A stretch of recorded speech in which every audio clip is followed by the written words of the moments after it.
Bismillahirrahmanirrahim. Assalamualaikum warahmatullahi wabarakatuh.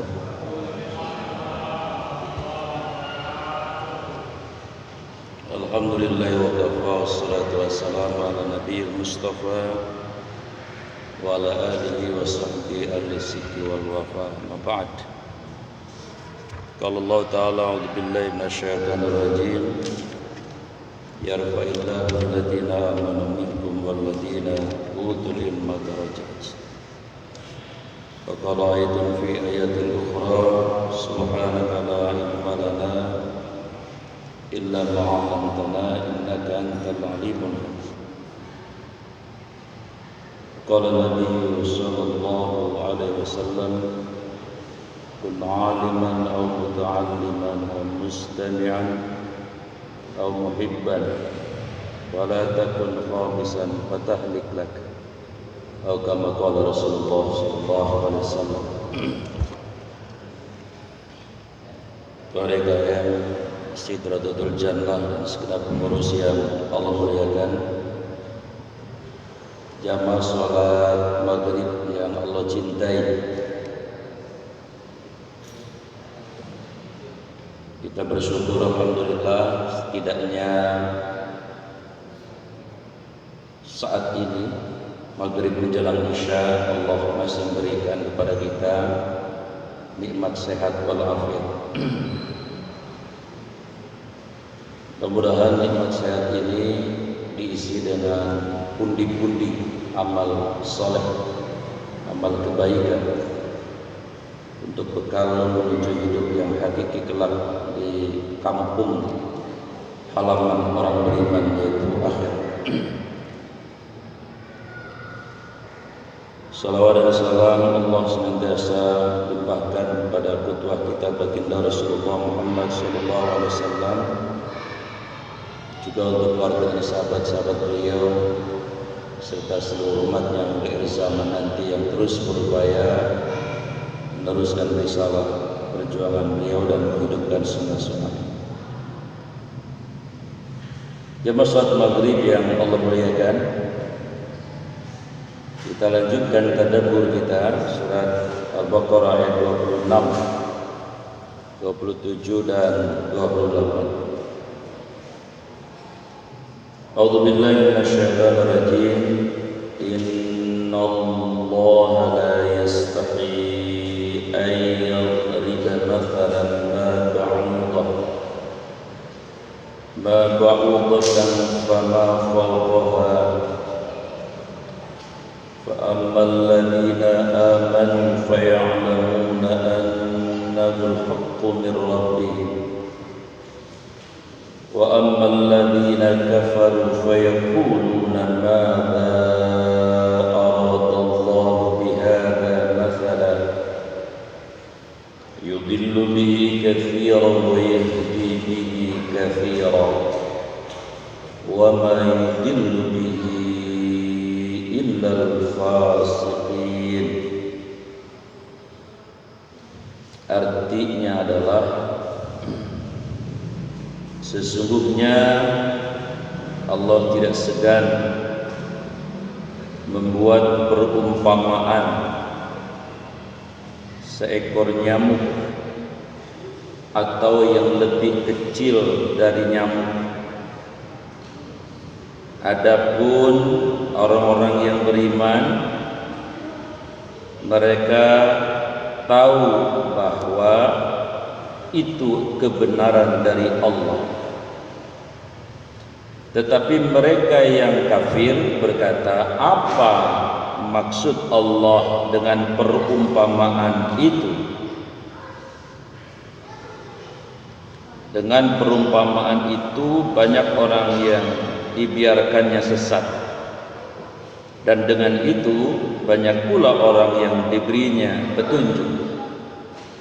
Tetapi tidak ada yang dia sesatkan dengan perumpamaan itu selain daripada orang-orang yang fasik.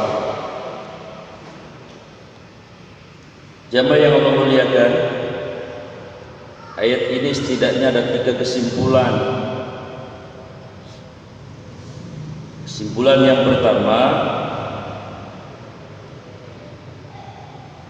bahwa ciri khas atau karakteristik orang beriman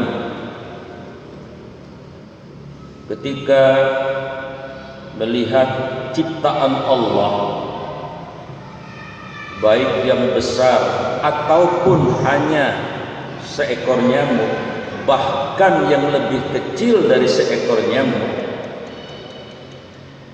maka orang beriman akan mengatakan bahwa annahu al-haqqu mir rabbih, bahwa nyamuk itu Allah ciptakan dengan hak. Maknanya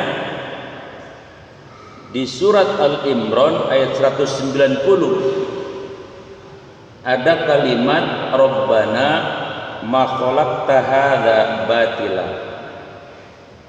Wahai Rabb kami Allah, ma khalaqta hadza batila, tidak ada yang kau ciptakan itu sia-sia.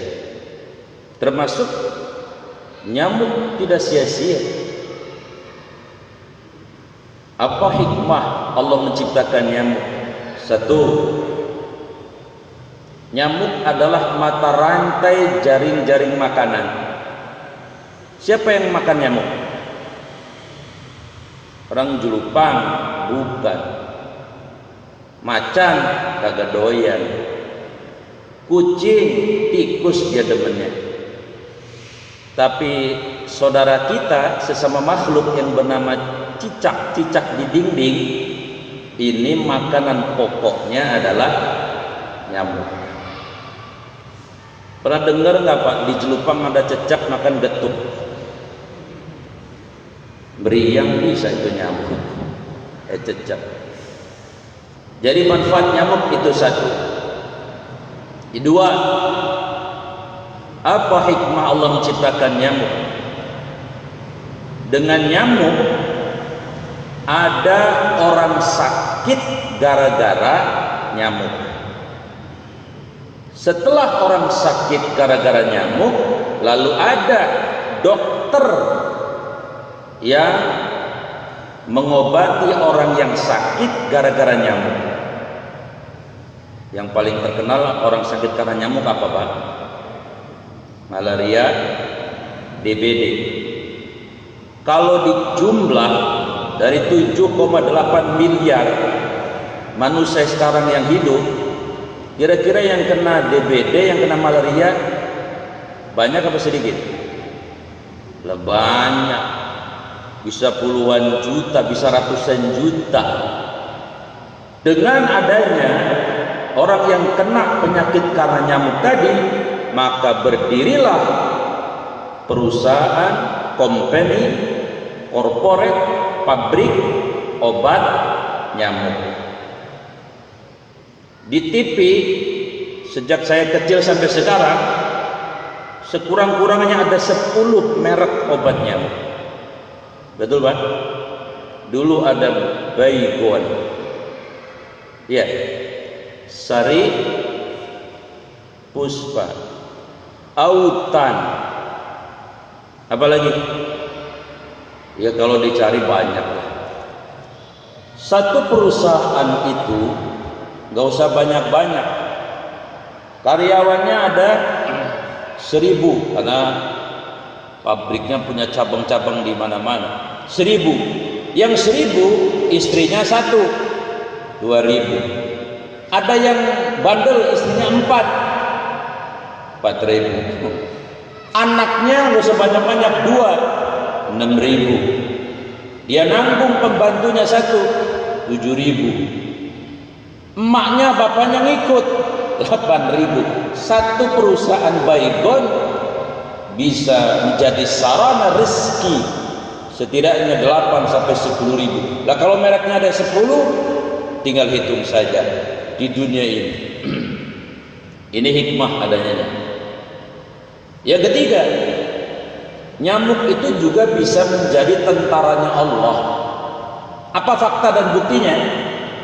Semua dalil menyebutkan Namrud itu mati bukan karena dibom.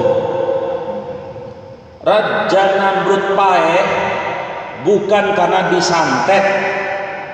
Raja Namrud mati bukan karena misalnya ditembak, tapi sejarah membuktikan raja yang sangat luar biasa itu, termasuk sama kayak Fir'aun ngaku Tuhan, punya tentara 700.000 yang gagahnya luar biasa, persenjatanya dahsyat. Pada saat itu, era itu, Namrud itu adalah kekuatan superpower. Matinya karena nyamuk. Manfaat nyamuk bisa menjadi tentara Allah Subhanahu wa ta'ala. Jadi kesimpulan yang pertama, ayat ini menegaskan orang beriman itu berhusnudzon setiap yang Allah ciptakan dengan mengatakan Rabbana ma khalaqta hadza batila. Apalagi kalau seorang ulil albab, cendekiawan, itu kan ayatnya di surat Al-Imran 190 dan 191 kan bicara tentang karakteristik ulil albab. Inna fi khalqis samawati wal ardi wa ikhtilafil laili wan nahari la ayatin li ulil albab. Sesungguhnya dalam penciptaan langit dan bumi dan pergantian siang dan malam, benar-benar di dalamnya terdapat tanda-tanda kekuasaan dan kebesaran Allah. Bagi siapa? Ulil albab. Ada yang menafsirkan ulil albab itu cendekiawan. Ya. Apa ciri cendekiawan? Ada 10. Cendekiawan muslim ya. 1, reading. Cendekiawan muslim itu senang membaca. Baca apa? Baca keadaan. Karena surat yang pertama Al-Alaq diturunkan kepada Nabi juga bukan baca teks. Nabi belum bisa baca. Tapi Nabi disuruh Iqra, baca keadaan, baca situasi, baca kondisi. Kita harus peka, kamu harus peka dengan keadaan. Reading. Jadi cendekiawan muslim itu reading. Yang kedua, ciri cendekiawan muslim riset, penelitian. Tidak sekedar baca, tapi membaca dengan diteliti dengan seksama dan dalam tempo yang sesingkat-singkatnya. Mengapa di depan saya ada air? Kalau cendekiawan pasti mikir, ini pasti ada filosofinya. Kenapa Ustadz dikasih air putih? Kalau Ustadz jam segini dikasih kopi, bisa jadi malah rada-rada bagaimana gitu. Maka bersyukur, oh ini tanda sayangnya BKM kepada Ustadz dikasih kopi. Riset ini namanya, penelitian. Tapi kalau misalnya DKM-nya ngasih jeruk, jeruknya anget lagi, diteliti lagi, ini pasti juga rasa sayangnya DKM kepada Ustadz, jam segini cocok dikasih jeruk misalnya. Jadi tidak sekedar saja seorang cendekiawan muslim itu riset. Yang ketiga, ciri cendekiawan muslim itu adalah critical thinking, berpikir kritis. Jadi ciri cendekiawan muslim ulil albab itu kritis. Makanya dalam Islam dibutuhkan orang-orang kritis. Supaya apa? Yang bengkok jadi lempeng lagi. Si yang bengkok kan boleh siapa saja. Hanya saya kemarin bersyukur, alhamdulillah hari Selasa. Selasa tanggal berapa Pak? Tanggal 9. Ada berita, ada beberapa cendekiawan dan ulama datang ke istana. Bukan nyari kursi, enggak nyari kursi, tapi memfungsikan fungsi dengan sebenar-benarnya. Seorang ulama dan cendekiawan apa? Memberi nasihat kepada yang sedang berkuasa. Berarti apa? Ada yang dianggap bengkok. Kalau udah lempeng semua ngapain datang-datang? Karena ada orang datang ke istana nyari kursi, tapi ada datang ya menasehati. Nah, cendekiawan muslim ulama itu menasehati. Ada kan kemarin Pak Ada Dr. Marwan Batubara, cendekiawan muslim bidang mineral dan SDM, mantap. Ada Dr. Abdullah Hema Mahua, mantan ketua HMI kalau tidak salah. Itu adalah seorang aktivis sejak muda sampai sudah sepuh sekarang. Aktivis dan politisi yang concern terhadap urusan dan problem umat Islam. Ada Profesor Amin, yang kita sama-sama tahu beliau adalah seorang tokoh reformasi fluid. Sampai sekarang beliau usianya sudah 70 tahun lebih, tetap ikro, tetap baca situasi kondisi. Yang bengkok beliau mau lurusin, yang udah lempeng biarin. Nah, itu cendekiawan muslim namanya. Kritis ya. Tapi memang orang kritis ya harus ada resikonya. Iya, Nabi Muhammad kritis dengan keadaan, resikonya. Dulu Haji Agus Salim kritis dengan keadaan, Belanda nggak suka. Buya Hamka kritis, ada yang tidak suka, itu mah resiko. Jadi jamaah yang saya muliakan, ciri orang yang disebut ulil albab, cendekiawan muslim kritis dalam berpikir. Yang keempat, ciri cendekiawan itu adalah problem solving. Tidak hanya kritis, tapi dia memberikan alternatif pemikiran. Nih, menurut kami begini, Pak. Tentu itu hasil baca, hasil analisis dengan segala kejujuran dan keikhlasan. Karena mereka tidak mencari kursi. Yang kelima, ciri cendekiawan muslim itu adalah di surat Al-Imran ayat 191 itu, allazina yadhkurunallaha qiyaman wa qu'udan wa ala junubihim. Pikirannya hebat, pintar, kritis, riset, tapi zikirnya enggak kaleng-kaleng, berdiri duduk. Dalam keadaan bagaimanapun mereka ingat Allah. Yazkurunallaha qiyaman wa qu'udan wa ala junub. Ciri yang ketujuh, cendekiawan muslim itu adalah wa yatafakkaruna fi khalqis samawati wal, selalu membaca, menganalisis, melihat semua yang Allah ciptakan. Sehingga ujungnya ciri cendekiawan muslim itu adalah di ayat ini, Rabbana ma khalaqta hadza batila. Tidak ada yang sia-sia yang Kau ciptakan ya Allah. Ini cendekiawan muslim. Ciri yang kesembilan, ciri cendekiawan muslim adalah la yaskut aniz zulumat, tidak mau diam terhadap kezaliman. Jadi kalau ada orang diam terhadap kezaliman, berarti itu kalau bahasa Jepangnya goroh. Cendekiawan goroh. Cendekiawan itu cirinya kritis. Kalau ada kezaliman yang bengkok, dia tampil. Dr. Syahganda Nainggolan, resikonya di penjara, nggak apa-apa, di mata Allah mulia. Siapa lagi? Banyak ya. Jadi ulil albab itu melihat nyamuk, mengatakan bahwa ya Allah, yang Kau ciptakan tidak ada yang sia-sia, termasuk nyamuk ini. Diteliti, dianalisis. Yang kedua, ayat ini menyimpulkan bahwa sebaliknya, ciri orang kafir, Allah menciptakan, jangankan yang hina, yang dianggap hina seperti nyamuk, Allah menciptakan 200 miliar galaksi pun mereka mengatakan, apa sih maksudnya Allah bikin-bikin kayak gitu, kira-kira begitu. Ya namanya juga orang kafir. Kafir itu adalah tertutup. Jadi tidak mengakui Allah itu mudabbirul alam, pencipta dan yang mengatur semesta raya, yang termasuk menciptakan nyamuk tadi. Malah dianggap, masa Tuhan kerjanya kaleng-kaleng bikin nyamuk? Apa ini? Nah, ciri orang kafir seperti itu. Ya wajar saja, namanya juga orang kafir. Nah, kemudian yang ketiga, ciri daripada orang-orang yang diberikan petunjuk oleh Allah adalah mereka kemudian ditambah lagi oleh Allah, apanya?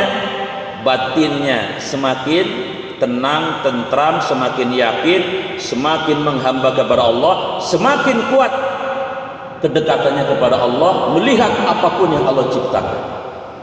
Ini kesimpulan ayat 26. Ayat 27. A'udzubillahi minasyaitonir rajim.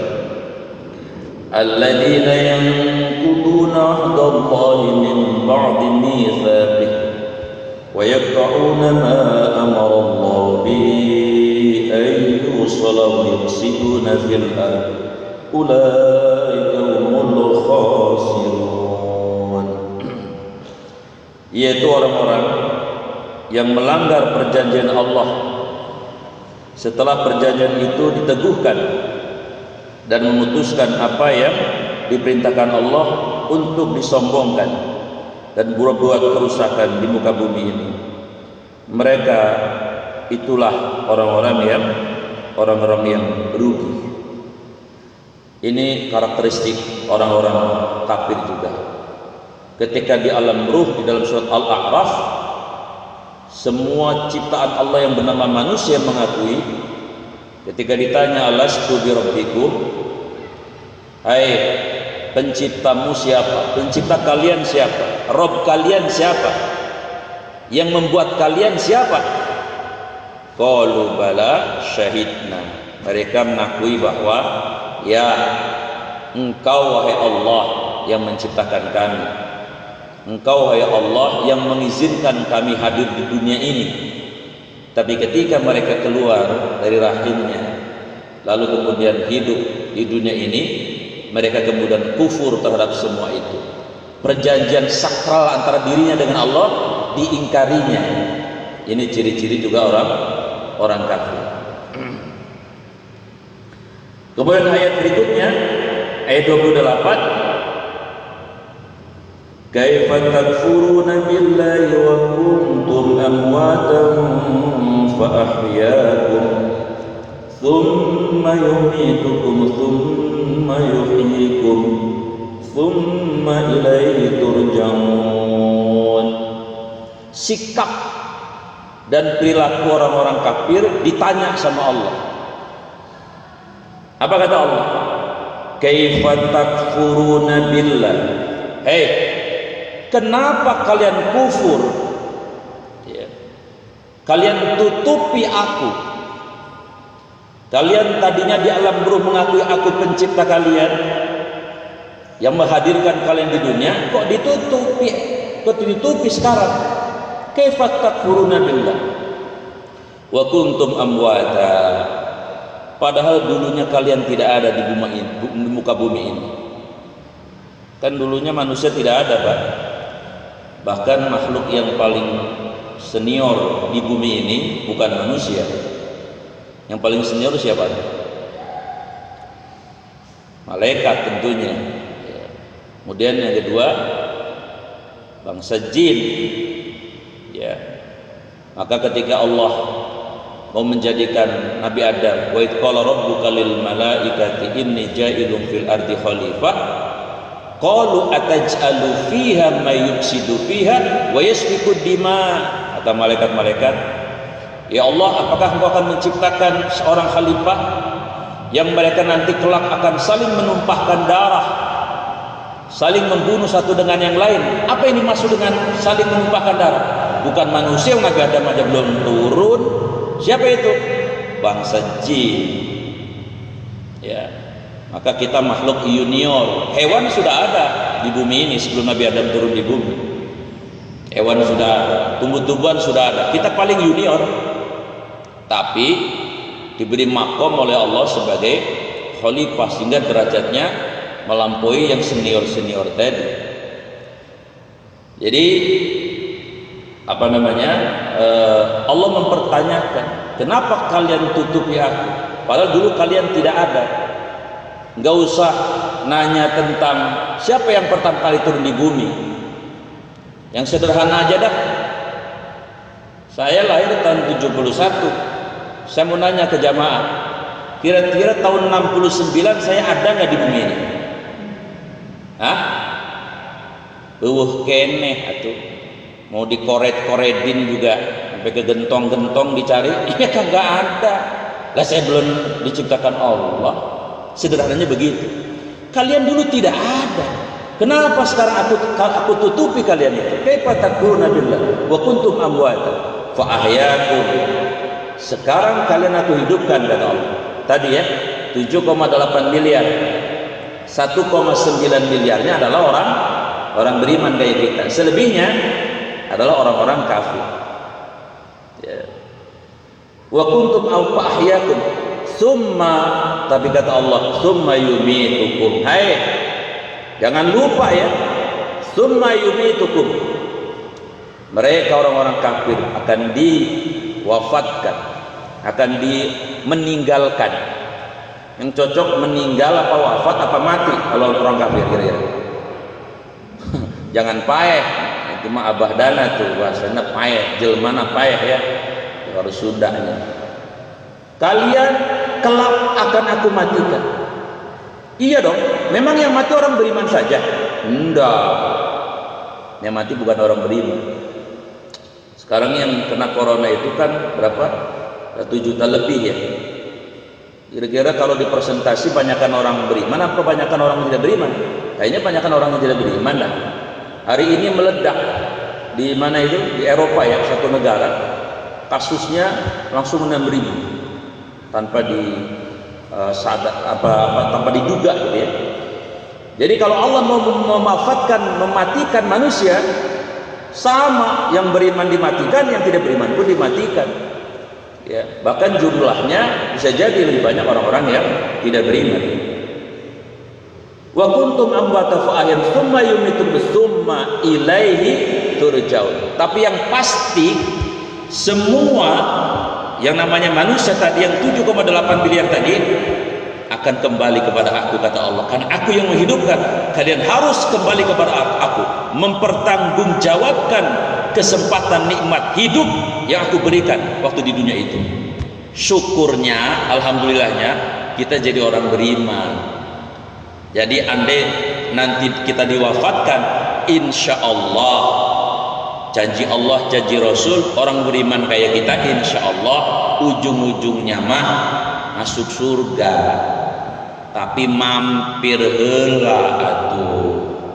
Kecuali yang 70.000 orang yang masuk surga tanpa hisab. Kali potongan saya, terutama potongan kita mah potongan cecerek begini, rasanya mah mampir kali ya potongannya. Kecuali ketua DKM, karena pahalanya paling gede. Beliau kan tanggung jawabnya gede. Ini masjid ladang jihad, berarti pahala jihadnya luar biasa. Kalau saya sih modelnya di pojokan nyelempet, kayaknya saya dipanggil ketua DKM. Ustaz, gue pernah nyelempet baik di sini ngikut. Mudah-mudahan saya diajak ketua DKM nanti masuk surga, kan begitu. Baik, demikian ayat 26, 27, 28 kesimpulannya. Nah, bentar lagi mau azan isya. Insyaallah kita lanjutkan di minggu yang akan datang. Udah Sa'ban ya Pak. Ya kalau terus ya. Kalau jeda ya saya sih siap saja, komandan yang menentukan. Demikian, tutup dengan doa kafaratul majlis. Subhanaka Allahumma bihamdik, asyhadu an la ilaha illa anta, astaghfiruka wa atubu ilaik. Assalamualaikum warahmatullahi wabarakatuh.